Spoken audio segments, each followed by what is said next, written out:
Mimi Samia Suluhu Hassan naapa kwamba nitakuwa mwaminifu kwa Jamhuri ya Muungano wa Tanzania na kuitumikia kwa moyo wangu wote, na kwamba nitaihifadhi, nitailinda na kuitetea Katiba ya Jamhuri ya Muungano wa Tanzania kwa mujibu wa sheria iliyowekwa.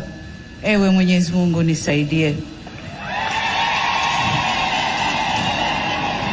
Mimi Samia Suluhu Hassan naapa kwamba nitatenda kazi zangu za urais wa Jamhuri ya Muungano wa Tanzania kwa uaminifu na kutimiza wajibu wa kazi hizo kwa bidii na moyo mkunjufu, na kwamba nitawatendea haki watu wote kwa mujibu wa sheria, mila na desturi za Jamhuri ya Muungano wa Tanzania bila woga, upendeleo, huba wala chuki.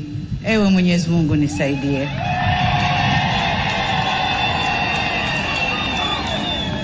Mimi Samia Suluhu Hassan naapa kwamba katika kutekeleza madaraka niliyopewa kwa mujibu wa Katiba ya Jamhuri ya Muungano wa Tanzania, nitatetea na kudumisha umoja wa Jamhuri ya Muungano wa Tanzania kwa mujibu wa Katiba ya Jamhuri ya Muungano wa Tanzania.